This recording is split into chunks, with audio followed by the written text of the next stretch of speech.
બધાને સીતારામ. મેડમ અટાણામાં રાંધવાનું ચાલુ કરી દીધું. સવારે 6 વાગ્યા. દૂધ પાક બનાવ્યો અમારી માં હાટું. બપોરે થાય મોડું. બપોરે મોડું થાય. કેટલા વાગે બપોરે? 2 સવા 2 થઈ જાય. હાજા હોય કે માંદા હોય.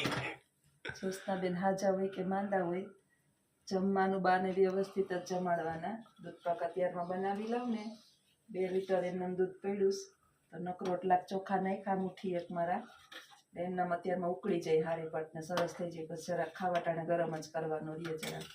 આ પછી બપોરે આવતા વાર લાગે. પછી અમારા ચાપલા ને ચાપલિયું ભામ મલકની ભેગિયાની એ કરીશ તો ભૂખાતા ન રખાય. રોટલી થપ્પો કરવો પડે ટણ પછી પિતૃનું પાણી રેડવા જાઉં એના કરતા અટાણે ખવડાવી લેવું સારું. 3 દિવસ ત્યાં કાલ તો રજા લીધી હતી. 3 દિવસ ત્યાં તબિયત બગડેલી છે એકદમ. કોઈ દવા નથી લીધી હજી. વગર દવા હાજી થઈ ગઈ. થોડુંક 50% સારું છે. વિચાર્યું કે ટાણામાં બનાવી લઉં. મને જ જમવું નથી ભાવતું, બીજાને તો ઠીક. કાલે આખો દિવસ દાળ ભાત ઉપર હતી. સાહેબ તો હગાઈમાં ગયા હતા ને તે જમી આવ્યા. મેં દાળ ભાત જ ખાધા હતા, બીજું કઈ નતું ખાધું. અત્યારમાં છે ને દૂધ પાક બનાવી લઉં, રોટલી બનાવી લઉં, અને આ શાક તમારે વઘારવાનું.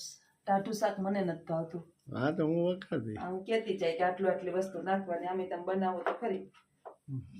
શાક ગરમ હોય ને તો જ ભાવે, ટાઢું શાક જ નથી ભાવતું. એકાદી વસ્તુ તો ગરમ જોઈએ. દૂધ પાક ગરમ કરી લેવું, રોટલી હાલશે ટાઢી. એટલે કેટલા વાગે બનાવો? બપોર આવો તે છોકરા મૂકવા થાય કે તો વાર તો કેટલી હવા તો વાગી જાય. હું આ પૂગુતા જો ટાઈમ હોય તો નકર પછી 11 વાગે તમે જાવ તો બનાવતા જજો. હા તો એમ કરી ભૂલી ન જતા, ગેસ ચાલુ રાખીને આવતા ન રહેતા. હા. નકર કેટલી સીટી વગાડવાની હોય? 50 પકડ. જો ઉધરા ચાલુ થાય ખોટું બોલી એટલે.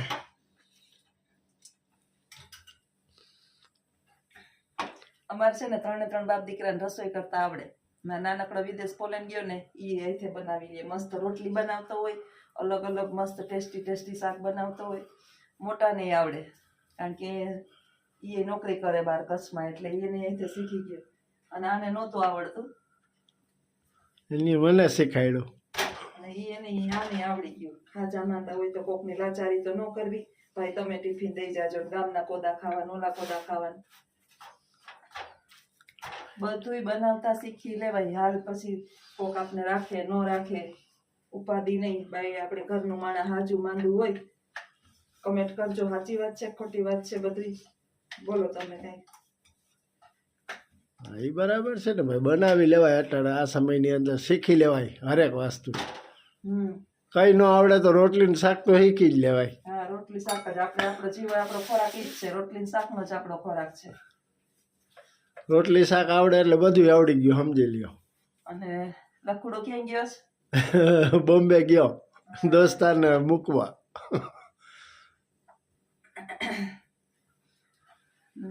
વિડિયાની અંદર તાજ હોટલ જોજો. તાજ હોટલ ગયા તા રખડવા, પછી મરીન બીચ ગયા તા, પછી ત્યાં એક જગ્યા હું ભૂલી ગઈ. અલીપીર. અલીપીર દરિયામાં વચોવચ છે ને અલીપીરની દરગાહ, અહીંયા ગયા તા. એનો તો સીન હજી આવ્યો નથી અલીપીરનો. તો આજે વિડિયામાં આવશે. આજે વિડિયામાં આવે તો આવે.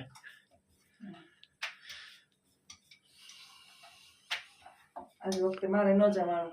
દોસ્તાર પાર્ટી હતી ને, 4-5 દીનો પ્રોગ્રામ હતો. એટલે 4-5 દીનો 5-6 દીનો પ્રોગ્રામ હોય એટલે મારે ના પોહાય. એકાદો દી હોય ને તો નીકળી જાય. વચમાં શનિ રવિ આવતા હોય તો.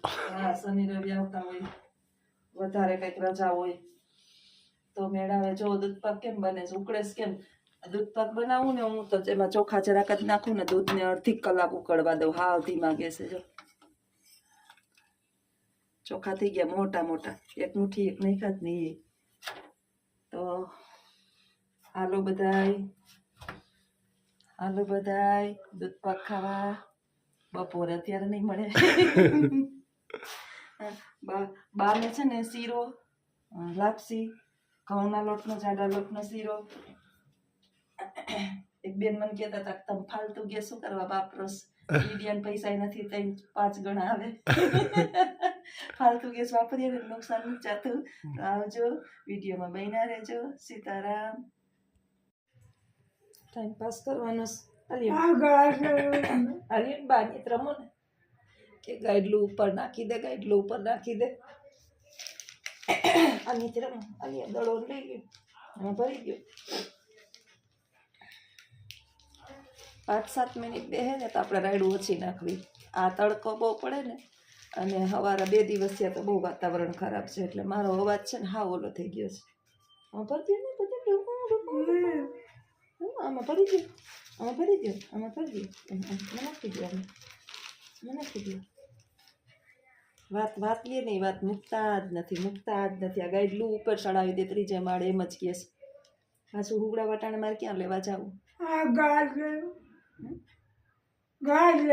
વોલેન્ટિયર ને તમને શું નડે? અત્યારે તડકો છે, એકદમ ગરમી થાય છે. બપોરે 5 વાગી ગયા ઘડિયાળની અંદર તો બફારો થાય, અને સવારમાં ઠંડો પવન આખા ઘરની અંદર 20 થી 25 વખત કચરો લઈને બાળ્યું ને હંજવારી, તો એટલી આખું ઘર ધૂળનું બંબોર ભર્યું છે, ઉપર ને નીચે ને બધું.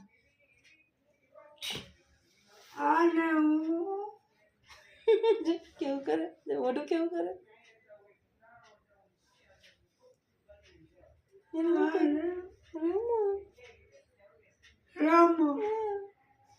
રમાય.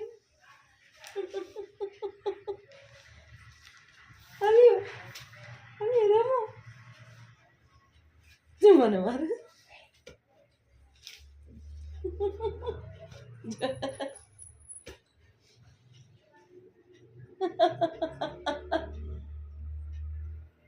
પાછું એટલું યાદ.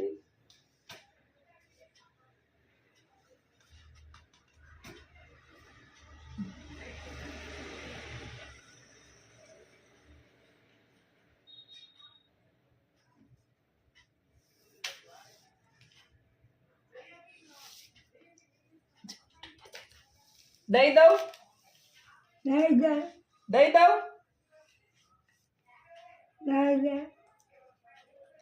ભગવાન કેવા સમજેસ? દઈ દે ટૂંપો ભગવાન. કેટલું ભૂલાતું નથી. શું કરવું બોલો? એ ઉપર નથી રાખવાનું. હું નથી ત્યાં, હું નથી ત્યાં, હોવાનું નથી તમારે ત્યાં. હોવું નહીં જોઈએ. હુવા ક્યાં જાઓ?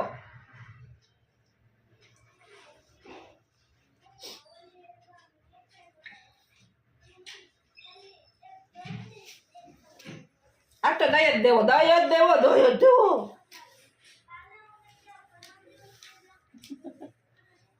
અચ્છા, જીવ એક વાત લઈએ ને, વાત જીદી સ્વભાવ એવો છે ને પહેલેથી. હો, હું મારી પરણીને આવી ને એની વાત જ સાચી. એમ આપણે બધું ખોટું. આમ ફરી જાઓ. જામાં દેખાય. જા. જો સીતારામ. સીતારામ. આવજો કહી દો. આવજો. આવજો.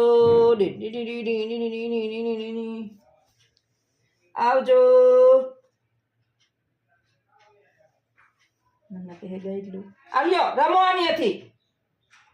રમાય. રમો. તમે ઘા નથી કરો ત્યારે ખીચડે ઘા કરી દે. આઘો ઘા કરી દે તો ઉપાડી નહીં.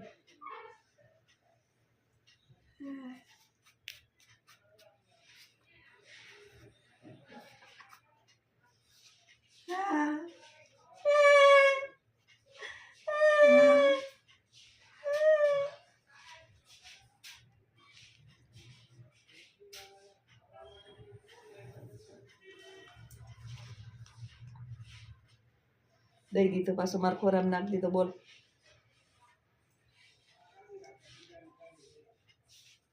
ખાખ નહીં થાય. હાલો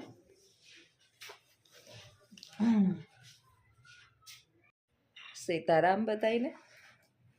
આજે છે બુધવાર અને વાગી ગયા છે 5:30.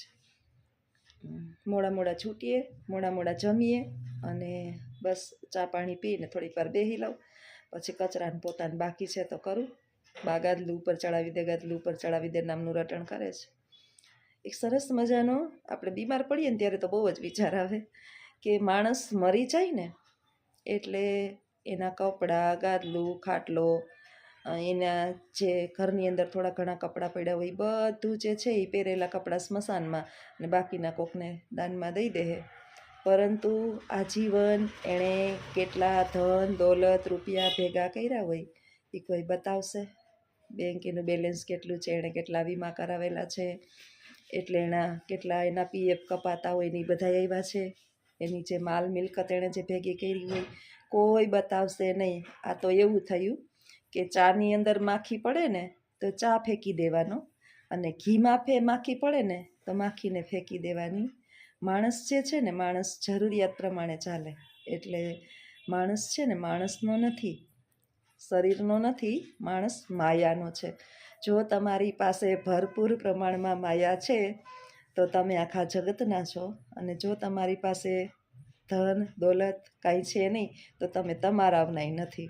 સૌથી પહેલાં ગરીબ માણસ હોય ને, જે માણસ પૈસેથી ગરીબ છે, અત્યારે પૈસા નથી ને એને ગરીબ માનવામાં આવે છે. એટલે કહું છું, પહેલાંના સમયમાં ખાનદાની જોતા, હવે આમદાની જોવે.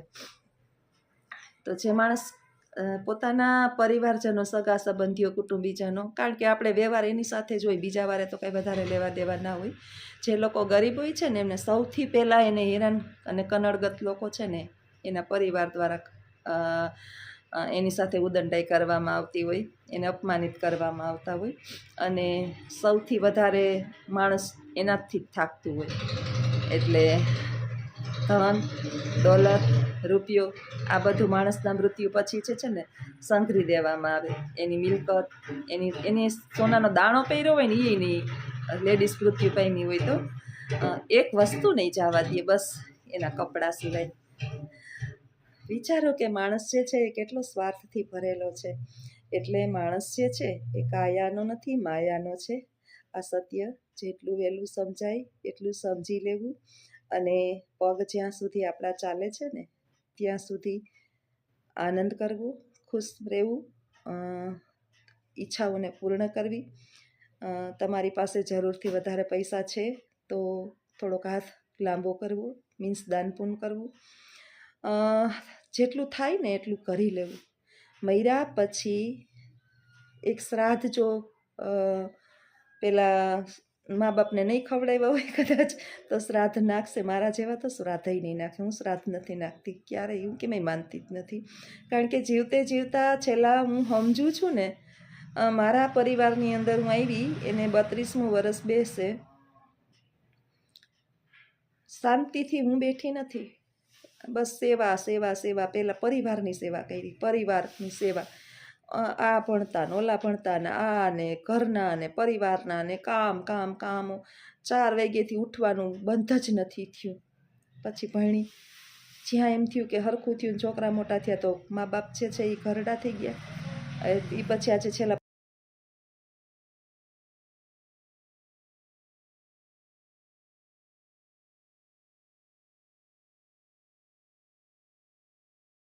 જેણે જીવતે જીવતા કરી લીધું હોય ને એણે મર્યા પછી પોકારીને કાગડાને બોલાવવાની જરૂર નથી. ઓલું મર્યા પછી ખા કાકા ખીચડી. જીવતે જીવતા પાણીનો ગ્લાસ ના આપ્યો હોય, વેરવી ખેર જે છે એ પડ્યા હોય મા બાપ, છતાંય હાર સંભાળ લીધી ન હોય અને મૃત્યુ પામે, એ પછી જો આવી પરિસ્થિતિનું નિર્માણ થાય તો એ બરાબર કહેવાય નહીં. એટલે હું તો કેમાંય માનતી નથી શ્રાદ્ધમાં કે કેમાંય. છે કદાચ શ્રાદ્ધ નાખવું બરાબર છે, પણ મેં જીવતા ખવડાવી લીધું છે એટલે નથી નાખતી. આવું છે ભાઈ જીવન. અને બસ આવા વિચારો છે મારા. તો મારા આવા વિચારો સાથેના વિડીયા તમને ગમતા હોય